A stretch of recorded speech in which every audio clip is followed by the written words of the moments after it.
People keep telling me to touch grass, and given I'm old enough to rent a car and understand what it means to diversify an investment portfolio, I'm just going to assume this means they want me to play more Pokemon. My name is Andrew with PokePhenomenal, and today I'm going to attempt a monotype Hardcore Nuzlocke of Pokemonfirered Red using only grass-type Pokemon. Long ago, when the pyramids were still young, this was voted by viewers to be the next challenge run to appear on the channel, and it's finally time for me to deliver. Our full rules will be in the description, but the most important are: I may only use Pokemon that possess the grass type, and catch no more than one Pokemon in any given area or route. If I'm for some reason unable to catch the first applicable Pokemon I encounter in an area or route, I'll be forced to give up that encounter and move on. Levels will be capped to the highest level to appear on the next boss trainer's team, and we cannot use any items in battle, although held items are allowed and encouraged. And that's it. So if you'll just follow me, how about we play some Pokemon and touch grass together. To start off the run, we pick our avatar and name her Willow, before taking that tasteful name and transmogrifying it into a tacky fantasy reference by naming our rival Bavmorda. Jumping into the world, we're quickly advised by Oak not to touch grass. Talk about mixed messaging. And he gives us a doctor's note that we can use to get out of people bullying us on Twitter before directing us to his lab.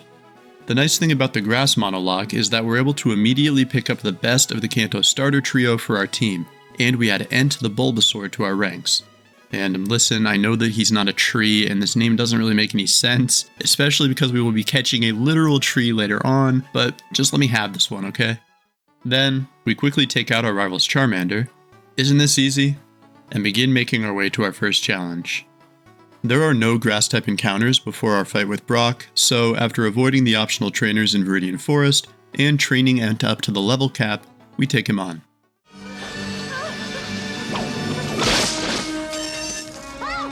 Let her go. As I'm sure you expected, Nt had no trouble finishing Brock off thanks to his Bulbasaur supremacy, and we're ready to move on. Although receiving the Boulder Badge is important, the most pivotal result of this fight is that Nt leveled up to 15 and learned Sleep Powder. This move is powerful enough on its own, but when combined with the move Leech Seed, the synergy is so good it becomes nearly busted. We've only just beaten the first gym, but we've already been handed the key to our victory. Moving toward our next objective, Nt evolves into Ivysaur, we pick up a Person Berry, and then enter Mount Moon, the site of our next encounter. Here, we pick up a little Paris, who we name Kinoko, in honor of the awful parasite about to take over its body, and also grab the Bullet Seed TM, although I'm not sure how useful it's actually going to be. On the other side of the cave, we next enter Cerulean City, and prepare ourselves for our next gym battle against Misty. Although we could catch an Oddish now, I decide to face Misty first, just to avoid going over our level cap while we're on the Nugget Bridge.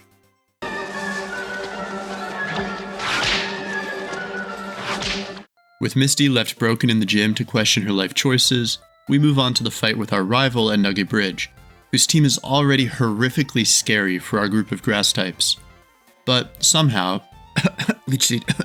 we managed to squeak out a victory and finish the Nugget Bridge, catching Rudy the Oddish on Route 2, and also helping Bill with his stupid problems in exchange for a cruise ticket. Our journey to Vermilion City goes off without a hitch, and we board the S.S Anne, where I fail to avoid this spinner before picking up the rest TM. After gathering various other items on board, we're faced with our next rival fight. If our last fight with Bavmorda was dangerous, the S.S Anne rival fight is like being in the vicinity of a Hungrybox pop-off. With his Pidgeotto and Charmeleon being capable of landing super effective damage against any member of our team, along with his Raticate being busted at this point in the game, I was incredibly nervous going into this fight. Bavmorda always opens with the Pidgeotto, but we're lucky enough to hit a Sleep Powder and some Razor Leaves before it wakes up, hits a Sand Attack, and goes down. The Kadabra comes in next, but we're able to take it out with 2 tackles, and he brings in Charmeleon as a response. It hits an Ember before we can get it to sleep and set up our Leech Seed, so rather than keep Nt in the line of danger, I decide to switch over to Rudy, who puts the Charmeleon back to sleep, letting the chip damage from Leech Seed take it out, and then finishes off the Raticate with Absorb. This rival fight was scary enough, but from here on out it isn't going to get any easier, and I have a feeling Bavmorda is going to be a real problem. But for now, we're able to ignore that looming sense of dread and push forward. After receiving cut from the lecherous old boat captain, we head back into Vermilion City, evolving Kinoko on the way. Ent also accidentally reaches level 25 here, but rather than use any arcane magic to de-level him, I leave him as is and just decide to start with Rudy instead, equipping a cherry berry and going in. Surge starts with Screech on his Voltorb, and I dismay when Rudy whiffs his first sleep powder. But thankfully, Voltorb gets a Gen 3 tackle miss, and we're able to hit the next one and eventually take it out with a critical absorb. Surge brings out the Pikachu and goes for double team immediately, which makes hitting with Rudy a lot harder. After healing our paralysis with a cherry berry and hitting sleep powder, Surge full heals, and even though we immediately get a crit absorb in retribution, the Pikachu infuriatingly tanks it. Rudy also misses his next absorb, giving Pikachu the chance to hit 2 quick attacks, but after this we're finally able to take it out. Then his Raichu comes in, utilizing the same strategy as his younger brother and going for double team. We are lucky to hit our sleep powder anyway and do some decent damage with a much needed crit absorb, after which the Raichu wakes up and begins unleashing a brutal combination of quick attacks and double teams, all while Rudy tries powerlessly to score a hit. Eventually, we're forced to tag out into Ent, who tanks some shockwaves until we're able to land a sleep powder that gives us the opportunity to miss 3 Razor Leafs in a row and let his Raichu wake up for free. Shifting our strategy, we start focusing on just Razor Leaf instead, all while tanking his relentless onslaught of shockwaves, and even manage to hit one. But the Raichu survives with 1 HP, and this is where I die inside. Although Ent is dangerously close to death at this point, we decide to risk everything and go for one more Razor Leaf that, because it miraculously crits, becomes a guaranteed hit and finishes off the fight. After Surge gifts us the Thunder Badge for our courage in standing up to his yellow-bellied tactics, we head up to Rock Tunnel to continue our journey. This part of the game isn't much of an issue for us due to the plethora of rock and water types we encounter here, and after making it through the cave we pick up some berries, enter Celadon City, and immediately grab some TMs and leaf stones. After evolving Rudy, there's nothing else for us to do but enter the fight with Erika. Facing off against her Victory Bell, Rudy tanks an acid before responding with our standard sleep powder, and we also set up an attract for the extra protection. While the Victory Bell snoozes, we enjoy an acid trip and are able to take it out before long, and do the same to her Tangela. Her final Pokemon is her Vileplume, and although she's unable to deny that Rudy is a cutie patootie, she still douses it with acid. Rudy then puts her to sleep by ranting about American football, and we deal some damage with acid until she wakes up, paralyzes us, and forces Rudy to get out of dodge. Switching into Kinoko, the rest of the fight is as simple as tanking an acid, hitting Spore, and using a combo of Leech Life and Dig to finish her off. With Erika defeated, we move through the Rocket Hideout, evolving Ent in the process. Boss Giovanni doesn't pose much of a threat with his ground types, and although Kangaskhan's early bird ability does shake me and my faith in Sleep Powder to my very core, we finish her off with Leech Seed's never-ending support. Heading to Pokemon Tower, we finish off what will likely be our easiest fight against Bavmorda due to our level difference, before rescuing Mr. Fuji and getting the Pokeflute. Without wasting any time, we immediately head down to Fuchsia City, and more importantly, to the Safari Zone, where our next, and possibly most important, encounter awaits. Thankfully, Execute is a pretty easy Pokemon to snag in the Safari Zone, and we add Palmer to our team, whose eventual Psychic typing will be pivotal to our success. With our eggs in tow, we blast through the rest of the Safari Zone, evolve Palmer with our extra Leaf Stone, grab Strength, and level up for Koga. For some reason that's beyond my comprehension, I never went to Mr. Psychic for the Psychic TM at this point, which means we take on this fight with only Confusion and a Dream. Thankfully, it's strong enough to one-shot both of the Coughings, and even though the bulkier Muck and Wheezing pose a bit of a threat, we're able to use our patented combination of Sleep Powder and Leech Seed to knock both of them out without issue, and secure the Soul Badge. As soon as Koga is defeated, we head directly to Silph, where Bavmorda is waiting to try and kill us as usual. I know I'm starting to sound like a broken record, but I am terrified of what they're able to do to me, and we go into this fight very fearfully. Now that they have a Pidgeot, their lead is more of a killer than ever, and so we open with Kinoko and Spore to guarantee that it goes to sleep.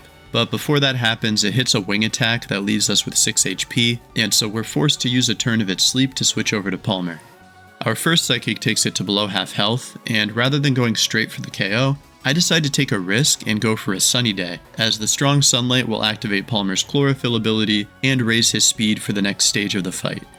Thankfully, it pays off when the Pidgeot stays asleep, and we take it out with our next Psychic.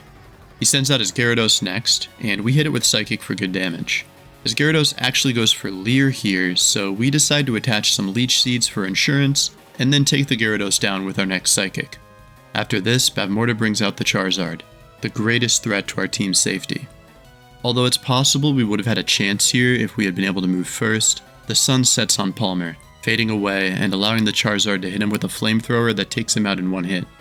We switch into Ent, who valiantly tanks a Flamethrower of his own to join Kinoko in the 6 HP gang, and then land a Sleep Powder.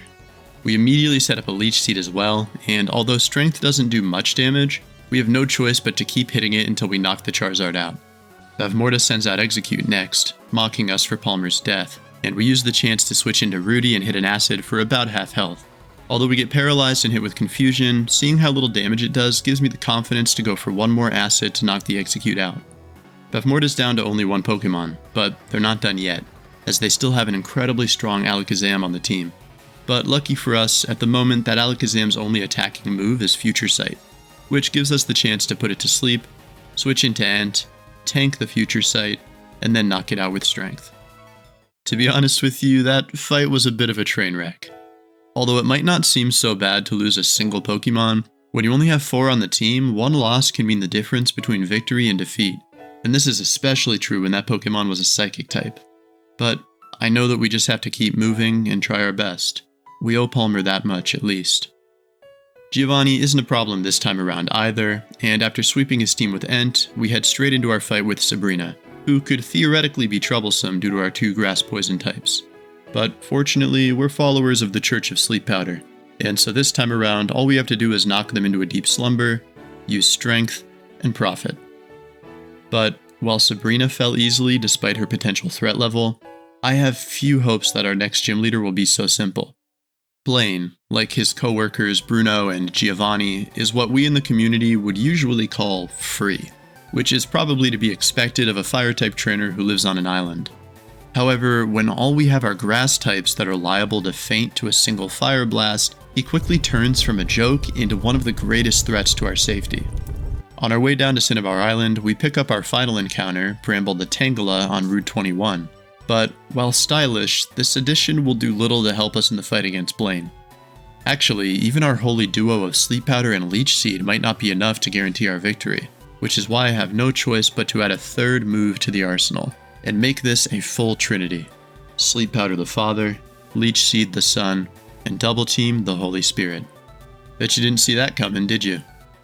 We go into the fight with Blaine intending to be as scummy as possible, and after tanking an Intimidate from his Growlithe that will make Strength take even longer to kill, we put Growlithe to sleep and start double teaming.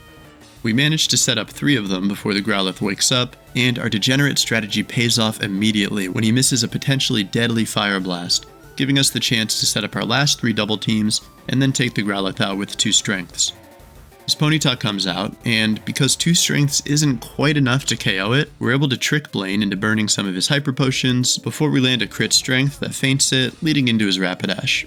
After seeing what happened with his Ponyta, I decide to set up a Leech Seed on Rapidash from the get-go, and then go for Strength. But after we hit one of them, I notice that my Strength PP is getting worryingly low. So rather than waste them before the Arcanine, I instead take the risk of going for more useless double teams and stalling Leech Seed turns to finish it off. Thankfully this works out, and the Rapidash succumbs without us taking any more damage, and once that's done, it's finally time for the Arcanine. With how little damage our 2 times lowered strength is doing, Leech Seed pulls most of the weight here. But even if it's on a technicality, we're able to feint the slumbering Arcanine and finish off the fight with Blaine. This fight pretty much went as well as it could have, and so I'm feeling pretty good as we enter the final portion of the game. Our next challenge is to deal with Giovanni at the Viridian Gym, who has actually become weaker with the loss of his Kangaskhan. So we handle that quickly before leveling up, disposing of the underleveled Bavmorda on Route 22, and heading to the Indigo Plateau. There are no more encounters, or really anything else for us to do at this point.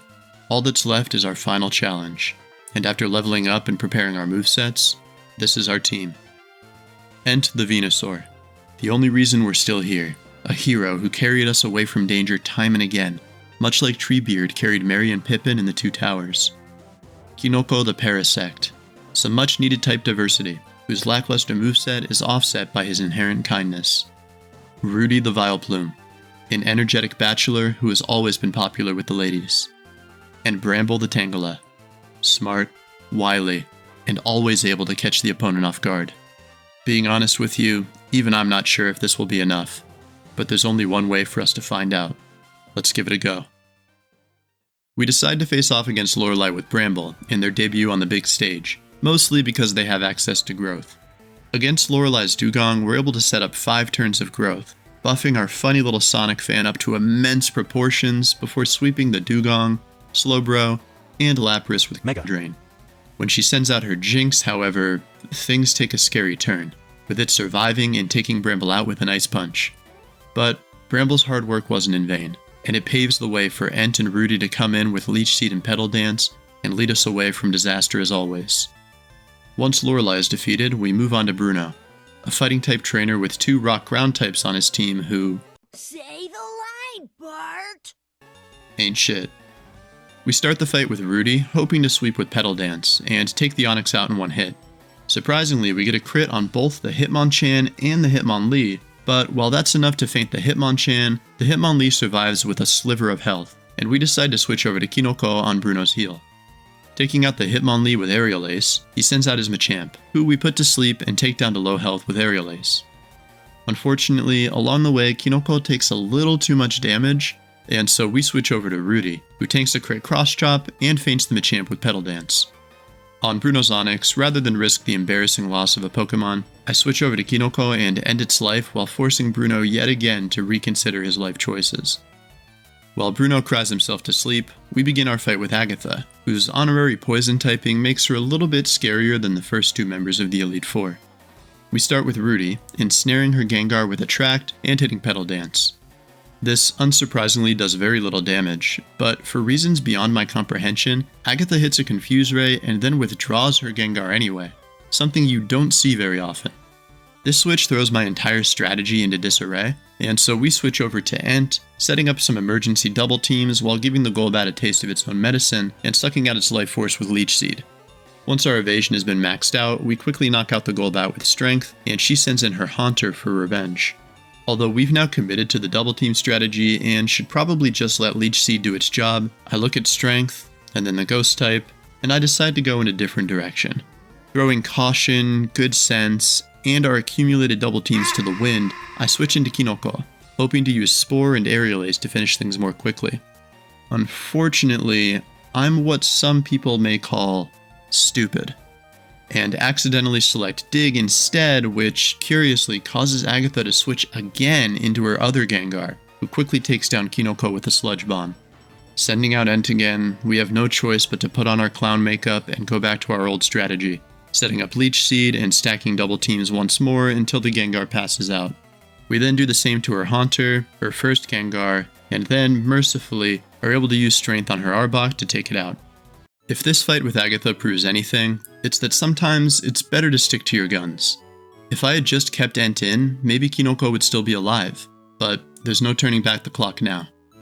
We have only 2 Pokemon remaining, but Rudy and Ent are our strongest warriors, and all I can do is trust in them. It's all we have. Lance is our next challenge, and given he's practically a flying type specialist, it's going to be a tough one.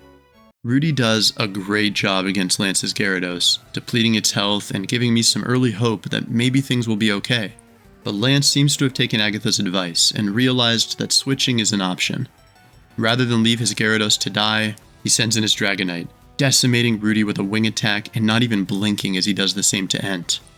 And just like that, our first run is over. This loss is a hard one to swallow, but it's not entirely unexpected.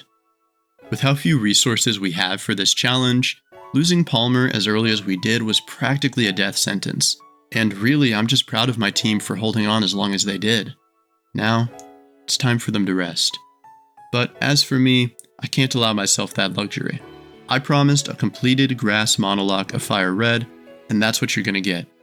So without wasting any time, I load up a new game, name myself Weed Joke and my rival Hash, and grab our new Bulbasaur, Bongo, before facing off against Hash and his Charmander.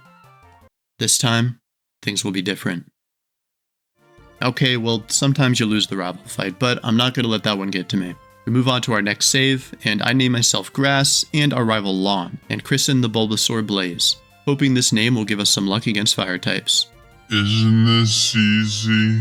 Okay, that's unfortunate, but you know what they say. Third time's the charm.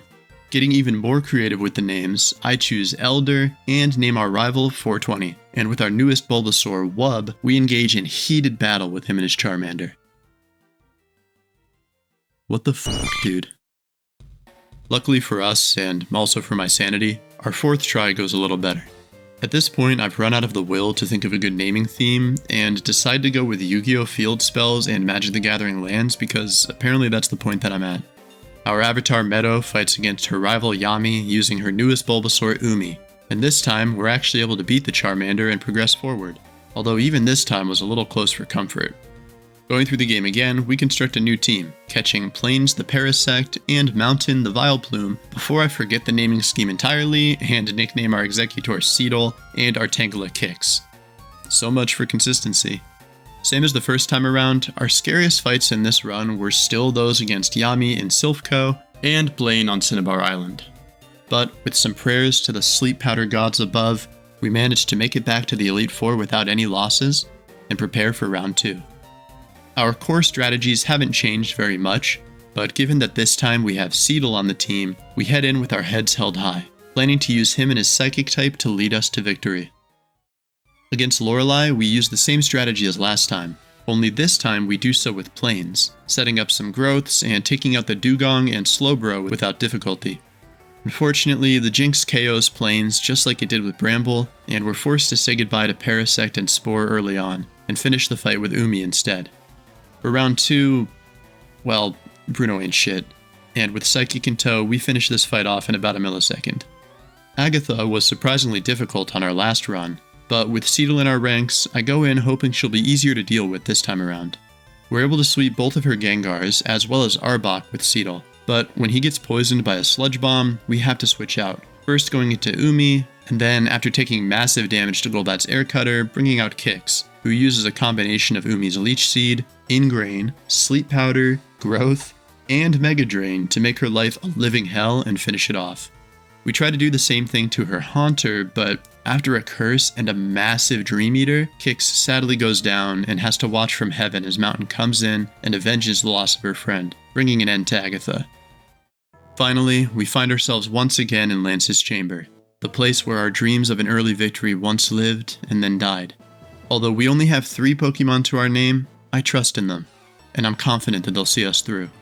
We start off with Umi, setting up Sleep Powder and Leech Seed, stacking up double teams, and taking out the Gyarados after we've hit full evasiveness, although not before it lands a meaty crit Hyper Beam that lowers our health considerably. Lance switches into his Aerodactyl, who misses a wing attack and then suffers the consequences, as we quickly chloroform it and take it out with strength. Knowing it's probably his only chance, Lance swings into his Dragonite next, and although it terrifies us after our experience last time, we get lucky and he chooses to go for Safeguard, which gives us the chance to take out our greatest enemy. With only Dragonairs remaining, the rest of Lance's team isn't much of an issue, and we use our time-tested strategy of Sleep Powder and Leech Seed to take them out and end the fight with full HP. Compared to the last run, it's nice to see that some of these fights went off without a hitch, and this fight with Lance was practically perfect. But we're by no means out of the woods yet, because what remains is likely to be our greatest challenge of them all. Whether at Silph or in Professor Oak's lab, our rival has been giving us trouble since the very beginning, and I'm sure now will be no different. Our core strategy is strong, but will it be enough to get us the win? The question makes me nervous, but we're left with no choice but to find out. Yami starts off with Pidgeot, who has now reached its full, annoying potential, but we've learned how to deal with it. We start off with Celadon to put it to sleep, setting up Leech Seed and focusing on Egg Bomb and Psychic for damage to take it out. Unfortunately, before it faints, we do get hit with a Sand Attack, which causes us to miss our first Sleep Powder on his Gyarados and switch over to Umi. With how strong she is, Umi is able to succeed where Celadon failed, and once we get our Leech Seed set up, we start going for double teams. And before you start booing me for doing this in the champion fight too, please just take a moment to remember what the Silph fight was like and what happened there. This really is our only choice. Gyarados is able to get some hits in, but after Yami heals it up with a full restore, we're able to gain it all back and then take it out with strength. Alakazam comes in next, coming out in full force and missing a Psychic, which is all that we need to knock it down with 2 strengths. Charizard, our true test, is next, but thankfully its Aerial Ace does minimal damage. We set up our seeds, and although Yami heals up when his health is low, it's not enough, and we're able to take out the Charizard with strength before long. But his following Pokemon, Executor, is actually a little annoying, and so we switch over to Mountain, who quickly takes it down with Acid. And then, finally, Yami sends out his Rhydon, a beautiful, beautiful rock ground type, who can do nothing but watch as our Petal Dance tears it away from this mortal coil, propelling us to victory over Yami and saving the world from darkness. And with that, we've done it. A hardcore Fire Red Nuzlocke beaten with only grass types. There were a lot of struggles along the way, and although we got it in the end, I would say this was probably my most difficult challenge run to date. To all of you who told me to touch grass, thank you. Turns out it was a lot of fun. If you enjoyed this video, I would love it if you would give it a like, and consider subscribing to keep up with our other videos.